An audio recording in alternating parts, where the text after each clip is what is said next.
banditi armati di fucile seminano il terrore nel pomeriggio al Tigotà di Paese. Una cliente colta da malori e rapinatori in fuga con poche centinaia di euro, trovata abbandonata l'auto usata per l'assalto. Continuano le indagini sulla violenta rapina alla quarantenne aggredita a Ponzano da due malviventi in scooter. I due sarebbero stati avvistati anche a Mignagola di Carbonera.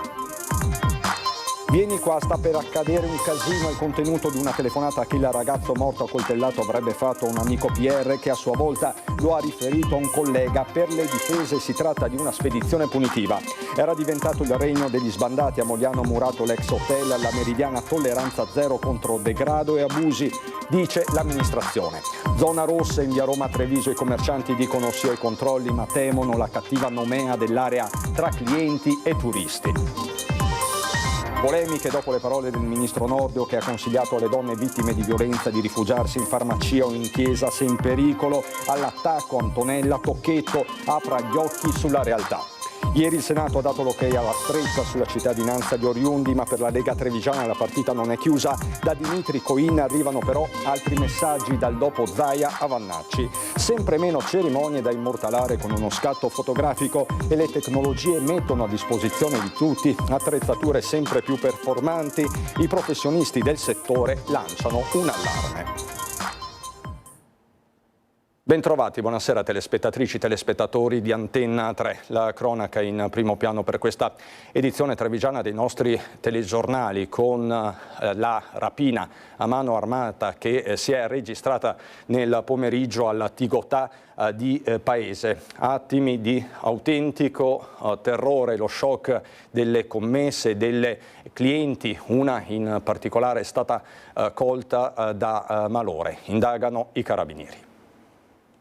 Panico totale, che non è, sfido chiunque che ti trovi una carabina davanti, cioè no, adesso si non voglio più vivere robe così. Due sì, l'ho visti, quello sì.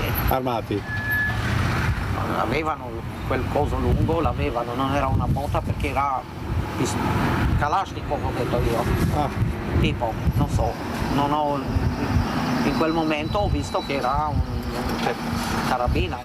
Attimi di terrore al Tigotà di Paese in via Brondi, a 2 passi dal centro commerciale La Castellana. Sono da poco passate le 3 di pomeriggio quando 2 banditi con il volto coperto ed armati di fucile mitragliatore fanno irruzione nel punto vendita di articoli per la pulizia e cosmetici. All'interno ci sono 3 commesse e 3 clienti. Minacciando i presenti con l'arma, i 2 si fanno aprire le casse ed arraffano tutto il denaro contenuto. Poi scappano a bordo di una Ford Focus guidata da un complice che li attendeva all'esterno.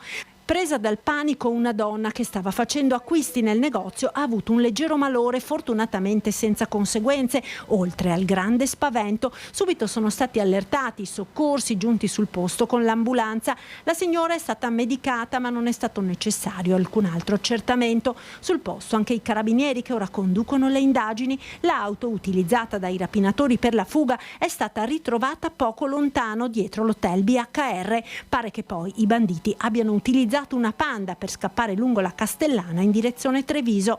L'ammontare del bottino è ancora in corso di quantificazione, dovrebbe aggirarsi sui 400 euro. La Marca ripiomba nell'incubo rapine a mano armata, l'ultimo colpo giusto un mese fa al supermercato INSA a pochi metri dal Tigotà. Allora i malviventi armati di coltello minacciarono i presenti facendosi consegnare circa 650 euro. Intanto continuano a ritmo serrato le indagini sulla violenta rapina alla quarantenne aggredita mercoledì a Ponzano da 2 malviventi in scooter che l'hanno derubata del marsupio. I 2 sarebbero stati avvistati anche a Mignagola di Carbonera, a setaccio le telecamere.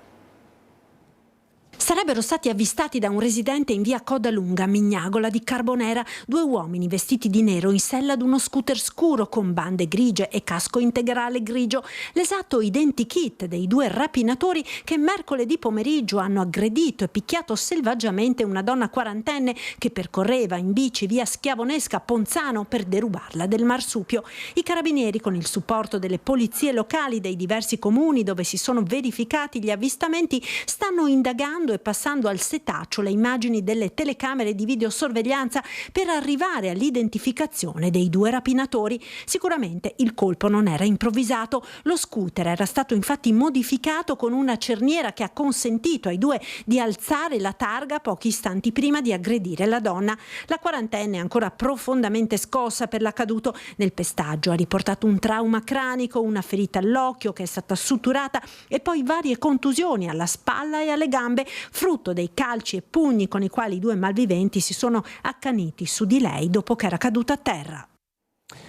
E torniamo anche sulla mattanza di Castelfranco Veneto. Vieni qua, sta per accadere un casino. Sarebbe questo il contenuto di una telefonata che il ragazzo morto accoltellato al Playa Loca di Castelfranco Veneto appunto avrebbe fatto a un amico PR che a sua volta lo ha riferito a un collega con un vocale su WhatsApp, vocale che nelle scorse ore è stato depositato agli atti. Per le difese si è trattato non di una rissa ma di una spedizione punitiva. Il contenuto è questo: ma cosa è successo ieri? Cristea a me mi ha chiamato a una certa ora e mi fa: oh, vieni in playa che tra un po' succede un casino. E mi sveglio stamattina e mi dicono che non c'è più. Cioè era uno di quelli che veniva con il gruppo Sony, quelli là, capito? Per Lorenzo Cristea, il ventenne padovano ucciso a coltellate all'esterno della discoteca Playa Loca di Castelfranco Veneto, stava dunque per succedere un casino. Questo è il termine utilizzato e riportato nell'audio WhatsApp che un PR della stessa discoteca, evidentemente conoscente di Cristea, ha inviato a un altro PR del locale all'indomani dell'accoltellamento shock. Cristea dunque lo aveva chiamato poco prima della tragedia chiedendo di raggiungerlo perché stava per accadere qualcosa di grosso. Cosa non è specificato, si parla appunto di un casino, messaggio che in questa fase più che mai fa la differenza, specialmente per le difese dei due ragazzi di origine marocchina accusati dell'omicidio, il 19enne Badr Rouaji e il 22enne Taha Bennani, quest'ultimo rappresentato dall'avvocato Fabio Targa. Quello che emerge è un dato di preparazione di quello che poi è capitato, tanto che viene il dubbio che più che di rissa si deve parlare in realtà di un'attività punitiva posta in essere. Ecco. Non dimentichiamo che i ragazzi marocchini erano soltanto due, dall'altra parte c'era una specie di schieramento. Insomma, non una rissa, ma un agguato, una spedizione punitiva, e questo anche a seguito del clima già surriscaldato che si era registrato all'interno della discoteca. Per Targa, il suo assistito, Bennani, avrebbe tentato di riportare la calma dopo che il suo amico Badr era stato spintonato dal gruppo di Cristea. Quanto alle cause di tanta tensione, il legale sembra non avere dubbi. Ma questo aspetto sotterraneo è un aspetto più ristretto. Non è di carattere etnico, è di carattere semplicemente territoriale. Probabilmente c'era la voglia di dimostrare a qualcuno chi teneva il territorio in quella discoteca. Da questo punto di vista potrebbe darsi, è un'ipotesi che stiamo valutando, che la spinta fosse un'esplicitazione della volontà di dimostrare chi comandava in quel posto. Un altro capitolo riguarda la sicurezza e l'intervento dei buttafuori. I ragazzi marocchini sono usciti 20 minuti dopo rispetto all'accompagnamento all'esterno del gruppo che poi purtroppo ha contato il ragazzo morto. E questo pone un tema di controllo che riguarda anche i locali, che riguarda l'esterno dei locali. Dall'ipotesi della spedizione punitiva a quella della legittima difesa, il passo potrebbe essere breve. Per il momento lo stesso Fabio Crea, legale di Rouaji, si concentra sul vocale tra PR e quella frase pronunciata da Cristea: qui sta per accadere un casino. È un contributo molto importante che va a confermare quello che è stato detto sin dalle prime fasi, soprattutto in considerazione delle dichiarazioni che ci hanno riferito i nostri assistiti, appunto quello di un'azione aggressiva da parte degli altri. Su questo punto specifico per Crea non ci dovrebbe essere il rischio di ritrattazioni. Questo poteva essere un problema, non lo è più perché ho, diciamo così, cristallizzato le fonti di prova. E sono stati anche effettuati gli accertamenti medico-legali richiesti proprio dall'avvocato Fabio Crea, difensore di Badr Rouaji, in carcere per l'omicidio. Gli esami riguardano i soggetti feriti e coinvolti nell'alterco. Nello specifico 5 le ferite che sarebbero state riportate da Alessandro Bortolami, il ragazzo di Zero Branco che inizialmente era stato dato in fin di vita. Una in particolare sarebbe compatibile con l'arma che ha colpito Lorenzo Cristea, la vittima. Rouaji dal canto suo avrebbe riportato 2 importanti contusioni, una al gluteo e l'altra sul palmo della mano destra, lesioni che sarebbero compatibili con una caduta. Era diventato il regno degli sbandati. A Mogliano Veneto murato l'ex hotel La Meridiana, tolleranza zero contro degrado e abusi, dice l'amministrazione comunale. A 7 giorni dallo sgombero dell'ex Hotel Meridiana lungo il Terraglio, il comune di Mogliano Veneto ha avviato un intervento risolutivo. Ogni accesso all'edificio è stato murato e la scala esterna è stata rimossa per impedire qualsiasi nuova occupazione abusiva. Basta zone franche, ha dichiarato il sindaco Davide Bortolato. Nessuno rientrerà. Difendiamo i nostri quartieri, tuteliamo i cittadini. Legalità e sicurezza non sono negoziabili. Grazie all'aiuto di proprietario e costruttore, conferma il vice sindaco Leonardo Muraro, lo stabile è ora murato per impedire a qualsiasi sbandato di entrare, con controlli supportati da tecnologie avanzate come la videosorveglianza per monitorare in tempo reale qualsiasi movimento. Questa è un'area che era stata abusivamente occupata ed è la seconda volta che succedeva. È stato il proprietario molto attento, ringrazio anche lui, ha fatto murare tutti gli accessi al piano terra e all'interno dello stabile ci sono dei sistemi di captazione e di violazione di sorveglianza, per cui se uno entra viene subito segnalato e abbiamo un'agenzia privata di pronto intervento.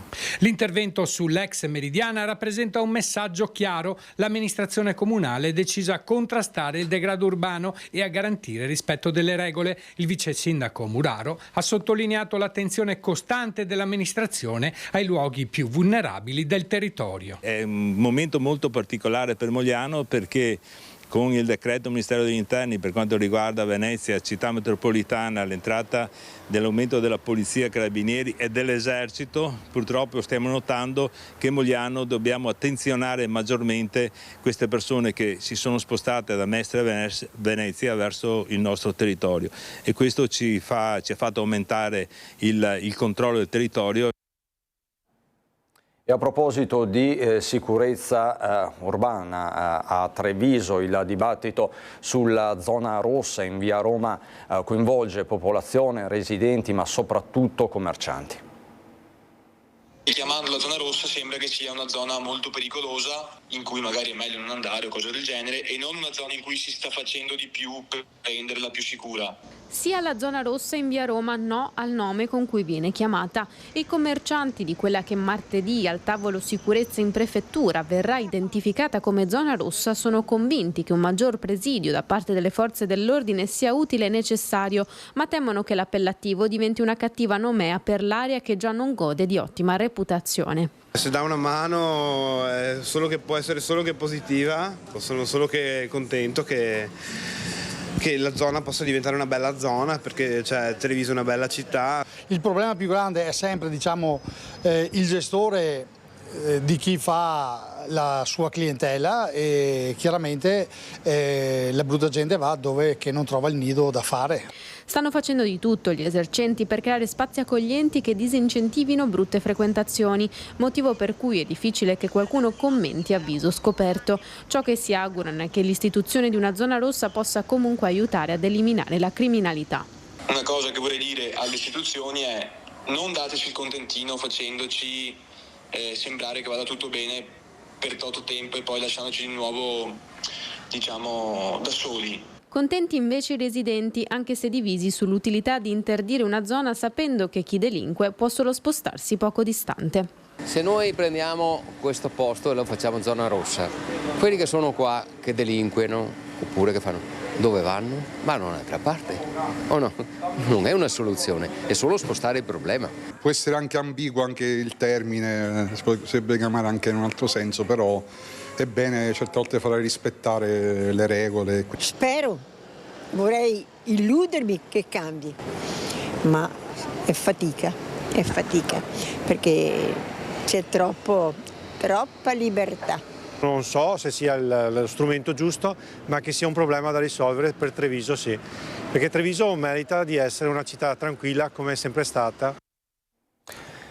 Intanto proprio in via Roma è entrato in azione il cane antidroga Luke della polizia locale e 3 le denunce, 3 cittadini tunisini.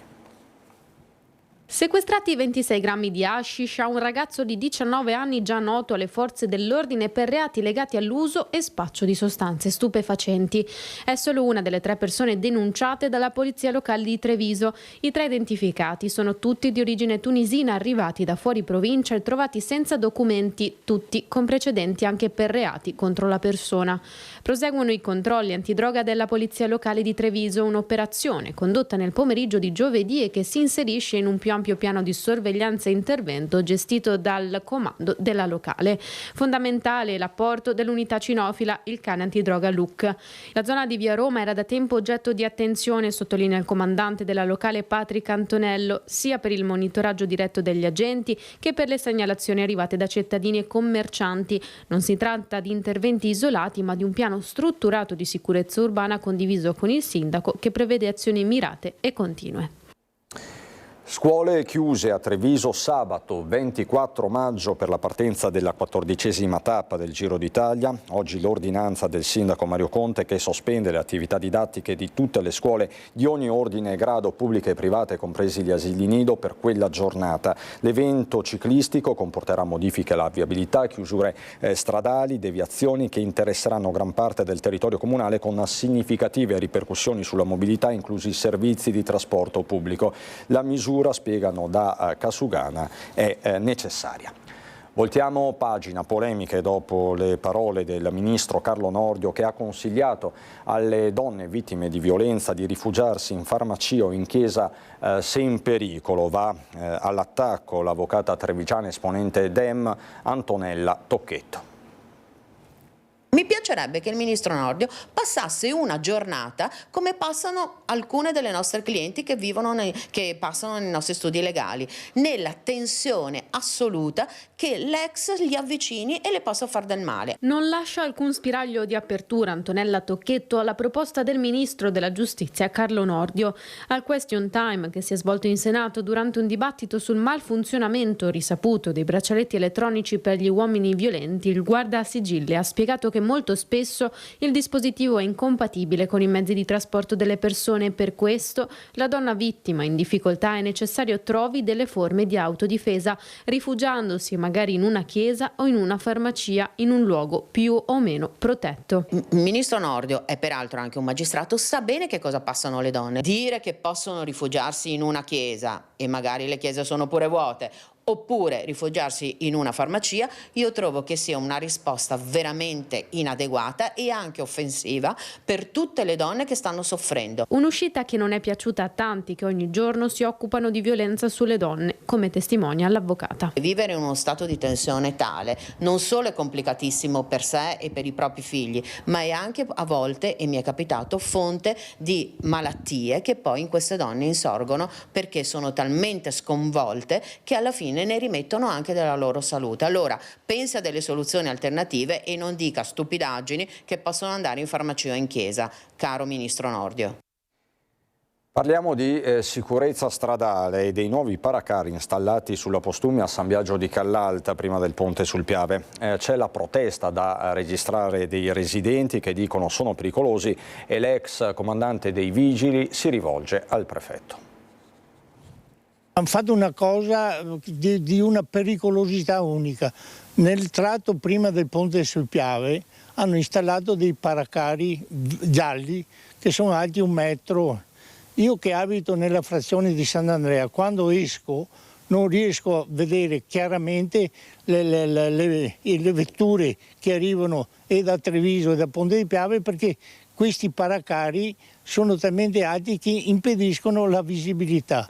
paracarri pericolosi sulla Postumia, monta la protesta a San Biagio di Callalta e stavolta a farsi portavoce dei timori dei residenti è uno che di sicurezza stradale se ne è occupato per tutta la vita. 40 anni di lavoro come vigile urbano e storico comandante della polizia locale del comune, oltre che residente nella frazione di Sant'Andrea di Barbarana. Dopo i lavori di asfaltatura, da una quindicina di giorni sono comparsi questi paracarri gialli, giudicati dai residenti molto pericolosi per chi esce dalla provinciale da Monastier, sia che debba svoltare per Ponte di Piave che per Treviso. Ci sono parecchie persone, donne che portano i bimbi all'asilo del paese e sono tutte preoccupate perché hanno paura di svoltare, perché ha ristretto spazi, ha ristretto tutto, nel senso che avevano riaffatto il manto d'asfalto e mancava la segnaletica orizzontale. Ho segnalato e l'hanno fatta e funzionava bene. Non ho capito sto tipo di intervento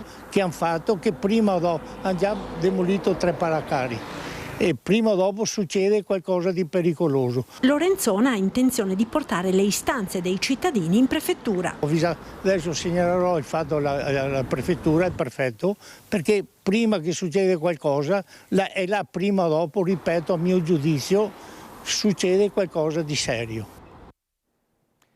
Ieri il Senato ha dato l'ok alla stretta sulla cittadinanza per gli oriundi, ma per la Lega trevigiana la partita non è affatto chiusa, manca il passaggio alla Camera dei Deputati. Da Dimitri Coin, segretario provinciale del Carroccio, arrivano diversi messaggi, dal dopo Zaia alla vice segreteria a Roberto Vannacci.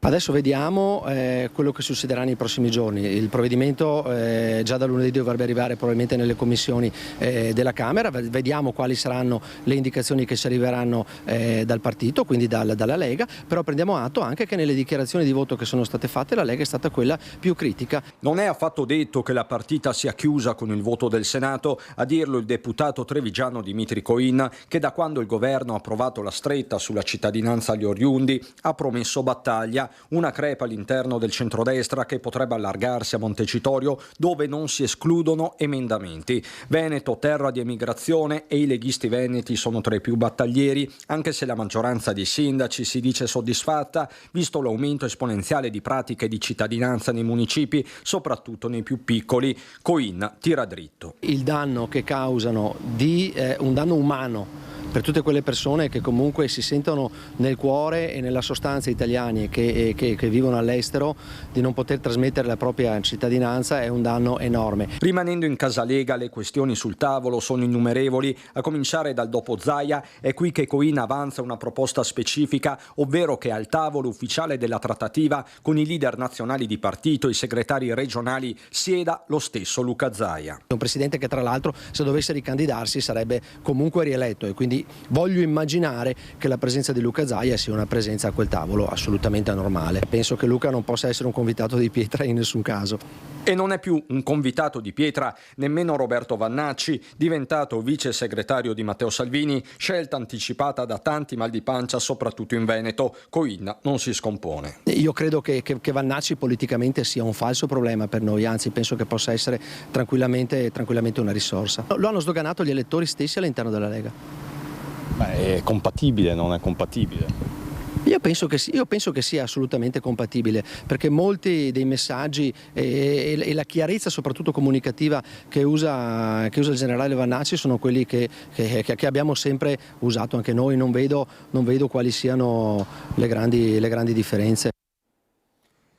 A Roma è stato invece approvato in via definitiva il decreto sblocca stipendi per la pubblica amministrazione. Questo significa che i comuni potranno incidere sulla parte accessoria in busta paga, e questo in un momento in cui il posto fisso in comune non solo ha perso appeal. Soddisfatti i sindaci trevigiani.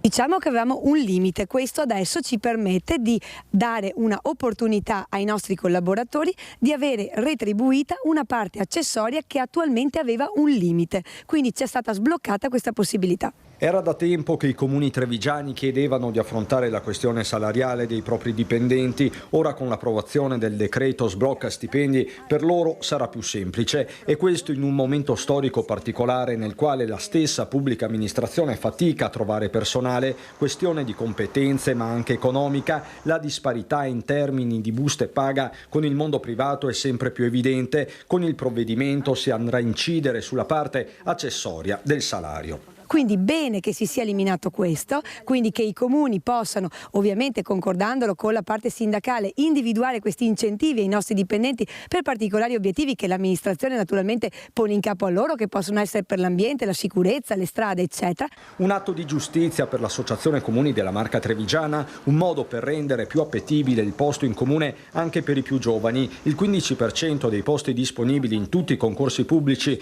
non dirigenziali sarà infatti riservato a chi fa servizio civile, ma restano tanti altri nodi. Uno su tutti riguarda l'autonomia di assunzione. Di poter utilizzare in maniera autonoma da parte dell'amministrazione la tipologia di assunzioni da fare rispetto alle categorie e rispetto alla rappresentatività del municipio, dal più piccolo al più grande. E continuiamo a parlare di lavoro. Oggi a Mogliano Veneto, la seconda giornata del congresso regionale della CISL, è intervenuta anche la segretaria nazionale che difende l'ipotesi di riconversione dello stabilimento Berco alla produzione bellica. Come sapete, un tema molto attuale. Noi abbiamo da pensare anche ad una difesa del nostro paese e quindi in questa ottica la costruzione di armi è necessaria.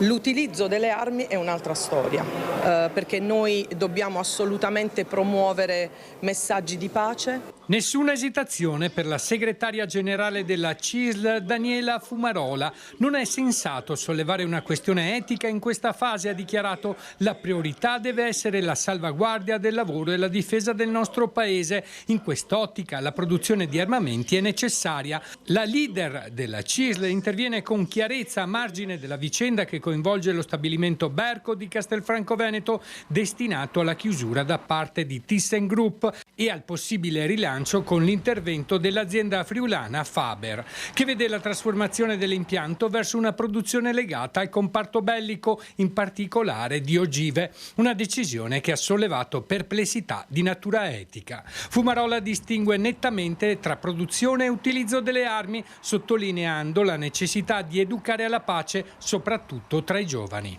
E questo dobbiamo farlo a partire dalle scuole, perché non sono solo quelle armi che fanno male, sono le armi che fanno male e il poco rispetto della persona. Far comprendere soprattutto alle giovani generazioni il valore della vita, il rispetto della persona. Non è possibile assistere quotidianamente ad azioni di bullismo, ad omicidi, anche per delle banalità. Con l'approvazione definitiva al Senato della legge Sbarra sulla partecipazione si scrive oggi una pagina storica per il mondo del lavoro e per l'Italia. Il testo non ha subito modifiche ed è nato da una iniziativa della CISL.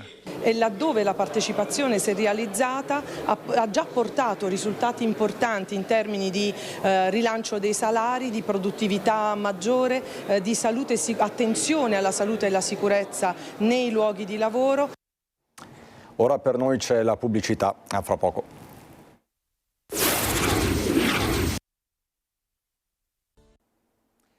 Di nuovo in diretta per parlare di fotografie e fotografi, perché c'è un'intera categoria anche nella marca trevigiana a rischio, e questo ovviamente guardando all'avvento delle nuove tecnologie, dell'intelligenza artificiale. C'è un allarme specifico. Meno battesimi, meno cresime, meno matrimoni, insomma meno occasioni da immortalare. Tempi duri per fotografi e videomaker artigiani del Veneto, l'andamento demografico con il crollo delle nascite, il calo dei matrimoni ed in generale delle cerimonie che un tempo erano riti irrinunciabili da immortalare con scatti che restavano negli album di famiglia per tutta la vita, si ripercuote sull'attività dei fotografi. I dati Istat parlano chiaro, in 15 anni c'è un forte calo delle nascite, meno 36,2% in Veneto.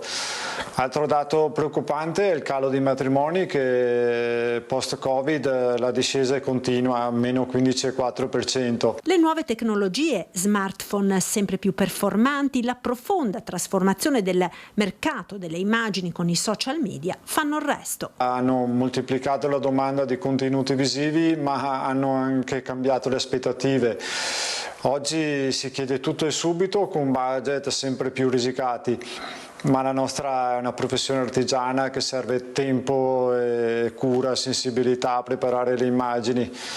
A fronte di una domanda che si contrae, cresce invece l'offerta, sempre più persone si improvvisano fotografi o videomaker, spesso senza competenze adeguate, alimentando un po' quello che è il mercato fuori controllo. Noi come associazione siamo sempre pronti a lavorare sulla formazione e sulla professionalità degli artigiani. Anche 2 squadre della Protezione Civile Trevigiana a Roma da oggi per dare supporto alla popolazione per la cerimonia di intronizzazione di Papa Leone XIV prevista domenica alle 10. Sono 8 i volontari trevigiani impegnati, 4 dalla Protezione Civile di Zerobranco, 1 da Casale sul Sile, 2 da Pederobba, 1 da Pieve di Soligo. A Mestre per la prima volta un centinaio tra i maggiori esperti di trapianti al mondo della cornea si sono dati appuntamento alla Banca degli Occhi. Quella seduta all'auditorium del padiglione Rama di Mestre non è una platea qualunque. Alla Banca degli Occhi del Veneto sono arrivati un centinaio tra i professionisti più qualificati del settore, esperti a livello mondiale di trapianto e preparazioni corneali, clinici, oculisti e ricercatori nel campo delle patologie oculari. Sono arrivati principalmente dall'Europa e dal Nord America per confrontarsi e scambiarsi conoscenze, ospiti di una delle principali banche degli occhi internazionali. Esprimiamo il maggior numero di trapianti che vengono fatti con tessuti che partono da una singola banca degli occhi.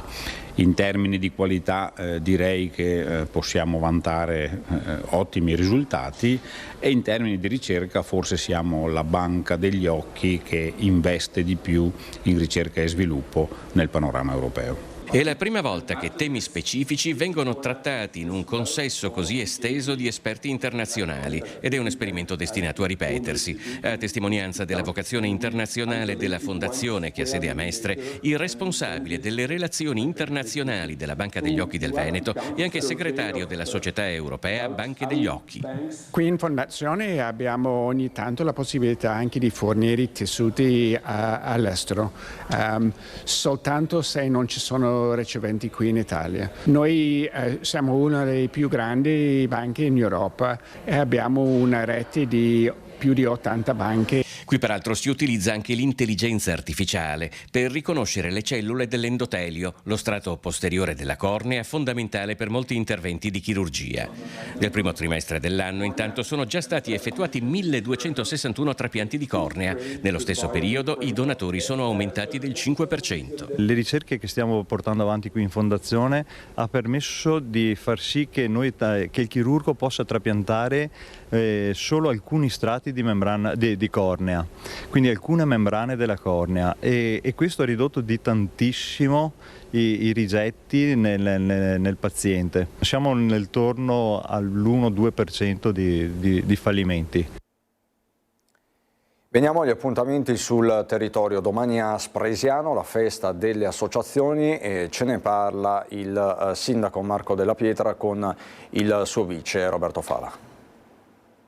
Le associazioni sono la spina dorsale del nostro comune, e quindi è giusto che ci sia un giorno, una giornata per celebrarle e soprattutto per far conoscere le attività che fanno, perché molto spesso i cittadini non sanno di preciso, quello che le nostre associazioni fanno. E poi soprattutto è un modo anche per avvicinare i giovani all'associazionismo, perché è un valore che si è un po' perso negli anni, anche se devo dire che i nostri ragazzi più giovani si stanno avvicinando a questa forma di comunità. Abbiamo ben 63 associazioni in piazza che dalle 2 del pomeriggio fino alle 7 di sera, alle 19, animeranno le nostre strade, le nostre piazze. tutte le associazioni si esibiranno con le loro particolarità, con le loro caratteristiche, le associazioni sportive esibendo le attività sportive, quelle culturali come la scuola di musica faranno dei concerti, i pittori faranno in piazza, si esibiranno nella pittura, però in particolar modo quest'anno nel pomeriggio ci sarà un'attenzione verso i bambini, perché abbiamo organizzato uno spettacolo teatrale professionistico molto bello per bambini ma anche per adulti, perché è uno spettacolo molto divertente, quindi c'era un teatro in piazza. Poi in particolare le associazioni di basket, volley e calcio hanno organizzato un mini torneo per le classi quinte elementari che si sfideranno, quindi c'è anche questa cosa delle triplice attività sportiva, triplice società sportive che si mettono insieme per far animare i ragazzi delle elementari.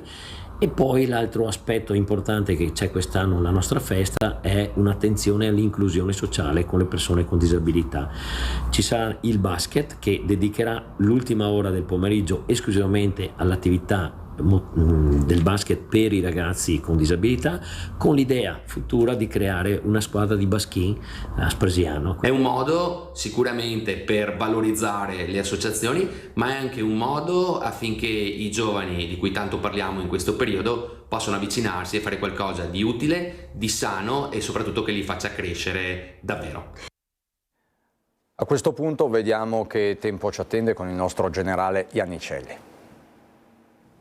Un afflusso di aria fredda nelle ultime ore ha causato qualche temporale ieri sera su tutte le nostre zone, ma soprattutto un abbassamento delle temperature, quindi sentiamo ancora oggi, infatti nonostante il sole non fa caldo, ecco, le temperature sono al di sotto della media, però fortunatamente adesso prevarrà ancora un'area di alta pressione, lo vedete dalla carta, che manterrà lontano i sistemi perturbati, però è un'alta pressione che trae origine dal nord Europa, quindi non avrà lunga durata, però è sufficiente per garantirci un fine settimana soleggiato tutto sommato. Prevediamo infatti un po' su tutte le nostre zone per sabato e per domenica cielo in prevalenza sereno, una variabilità nelle prime ore, qualche nube, ma non ci sono ecco, fenomeni. È un bel tempo, continuerà quindi in prevalenza cielo sereno per i primi giorni della prossima settimana. Poi a seguire, ecco, fine prossima settimana potremmo avere un peggioramento, ma su questo ci torneremo. Per quanto riguarda le temperature, ecco, queste le minime ancora sono un po' freddine, 10-11 gradi, e le massime ancora 20-22 gradi prossime ore, poi aumentano velocemente fino a portarsi a 24, 26, 27 gradi addirittura per lunedì. I venti sono deboli, direzione variabile, l'alta di aria che è previsto poco mosso. È tutto. E noi adesso andiamo a Belluno.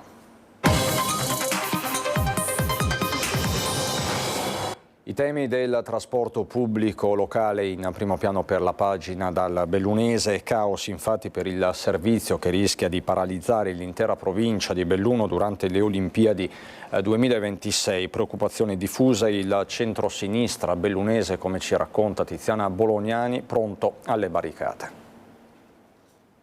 È una situazione surreale per il semplice fatto che ad oggi non sappiamo se le scuole saranno aperte o saranno chiuse. Si accampano scuse di ogni genere, il problema vero è uno ed è molto semplice. Non si sa se ci saranno gli autobus. Nel silenzio tombale che sta caratterizzando l'organizzazione del servizio di trasporto pubblico locale in periodo olimpico si alza forte la voce del PD provinciale, collettore di diffuse proteste che attraversano in lungo e in largo la provincia. Siamo oramai a ridosso di Milano Cortina 2026, le Olimpiadi sono in gestazione, eppure tuttavia non è ancora noto se gli studenti di tutta la provincia e per il solo Feltrino anche gli alunni di elementari e medie potranno andare a scuola con i mezzi pubblici. A Dolomiti Bus servono oltre 250 autobus in più rispetto a quelli che ha attualmente per svolgere il servizio di trasporto pubblico locale e in questo momento quei mezzi non ci sono nemmeno sulla carta. Si sta di fatto veleggiando, senza dirlo apertamente, un'alternativa che per noi è dannosa e secondo me sarebbe assolutamente inconcepibile, cioè di utilizzare gli autobus con cui si fa il trasporto pubblico pubblico locale, soprattutto quello scolastico, per le Olimpiadi di Cortina e quindi in questo modo chiudere le scuole. La consigliera provinciale di Futura e sindaca di Pieve di Cadore, Cindy Manusci, è pronta ad opporsi all'ipotesi di sospensione del trasporto scolastico sia in provincia che nell'ambito dell'ente di governo. Non è mai stato convocato, mai e poi mai, l'ente di governo. Non c'è stata nessuna deliberazione sul trasporto olimpico. Ci risulta che, non so se Dolomitibus o comunque altri, stanno chiamando gli istituti per capire eventuali chiusure. Di fatto però il punto è che nessuno vuole prendere la decisione di chiudere ufficialmente le scuole, perché sappiamo benissimo di che cosa si parla, ma di fatto si vuole disincentivare l'apertura. Nei prossimi giorni il PD porterà in tutti i consigli comunali più importanti della provincia un ordine del giorno in cui i sindaci si assumono la responsabilità di dichiarare prioritario il trasporto pubblico locale durante le Olimpiadi. Se noi come territorio non siamo in grado di garantire il trasporto pubblico locale durante i giochi, è davvero inutile che parliamo di sostenibilità o di qualsiasi altra politica migliorativa per il territorio. Noi ci appelliamo davvero anche agli insegnanti, agli presidi, affinché si attui una vera e propria resistenza civile su questo tema, perché è davvero inaccettabile quello che sta accadendo. E a proposito di trasporti, il direttore generale della provincia, Michele Artusato, ha risposto per iscritto alle nostre richieste di chiarimento relative alla presunta inottemperanza alla redazione del piano del traffico per la viabilità extraurbana, che è costata una nuova denuncia di Alte Velox al presidente della provincia Roberto Padrin. I piani del traffico della viabilità extraurbana, seppur previsti dal codice della strada, al momento non hanno direttive di attuazione previste dal decreto del 1992 e non sono nei fatti praticati, precisa Artusato, che spiega come neppure il Ministero, che in caso di inadempimento dell'ente locale a norma di legge provvede all'esecuzione del piano, non abbia mai inviato alla provincia di Belluno alcun sollecito né esercitato il suo potere sostitutivo. Fino ad ora le uniche direttive ministeriali riguardano la formazione dei piani di competenza comunale o delle città metropolitane. Circa una ventina di persone sono state evacuate attorno alle 22:30 di ieri a causa di un incendio divampato in un appartamento di via Caffi nel centro storico di Belluno. I vigili del fuoco, intervenuti con 3 autopompe, si sono occupati di domare le fiamme, mentre le squadre di polizia, carabinieri e protezione civile si adoperavano a evacuare i 16 appartamenti della palazzia. Nessun residente è rimasto ferito, mentre si sono registrati danni all'impianto elettrico con interruzione della corrente per tutta la notte. Restano in corso di accertamento le cause dell'innesco del rogo nell'appartamento di proprietà di un professionista sessantenne attualmente posto sotto sequestro. I vicini sono potuti rientrare nelle loro abitazioni al termine delle operazioni di messa in sicurezza dell'edificio. Così dunque ieri sera in via Caffi, in pieno centro storico a Belluno. Una nuova app per la sicurezza in montagna l'ha sviluppata e lanciata all'Università di Padova nell'ambito del progetto Orizzonte Montagna con la collaborazione della Fondazione Angelini. Si chiama Move Hike and Bike ed è l'app di prevenzione per i dispositivi iOS e Android per l'escursionismo che unisce personalizzazione, prevenzione e consapevolezza, un modo pratico e semplice per affrontare la montagna in sicurezza. Abbiamo pensato di sviluppare questa app che serve proprio per informare le persone e in qualche modo dando una valutazione con i dati che inserisce l'utente, chiaramente della possibile capacità funzionale del soggetto, dei potenziali rischi a seconda anche dell'età, delle patologie croniche che eventualmente presenta e quindi adattando in qualche modo il percorso alle caratteristiche del soggetto. Per come è stata studiata, per le sue pregevoli finalità, Move potrebbe diventare un must-have, un'applicazione virale per chi frequenta la montagna. Inoltre potrà sapere, grazie a un algoritmo che abbiamo sviluppato e che è anche peraltro un brevetto dell'Università di Padova, anche la prevista durata ideale del percorso dei sentieri, in modo che sappia che la durata teorica che viene fornita dai sentieri potrebbe non essere quella legata alle sue capacità funzionali, alla sua età, al suo livello di condizionamento fisico. Un'iniziativa studiata nell'ambito del progetto Orizzonte Montagna che mira a sviluppare attività formative e culturali legate alla montagna, che si sviluppa anche grazie alla collaborazione con la Fondazione Angelini. Già nel passato avevo organizzato dei corsi di formazione per studenti, in questo caso dell'università, corsi universitari estivi. In questo caso voleva lanciare dei corsi universitari che fossero destinati agli abitanti della montagna. Il 6 e 7 giugno, in particolare a Belluno, è programmato l'aggiornamento per medici che acquisiranno conoscenze teorico-pratiche su adattamento fisiologico montano ed alta quota, benefici e rischi dell'attività fisica in montagna, gestione delle patologie croniche. Questo progetto Orizzonte Montagna ci sta, come dire, sottolineando che quando si affronta un'escursione in montagna va tenuto conto di tutta una serie di aspetti che appunto rendono quell'escursione, quell'esperienza appunto che uno vuole fare sicura.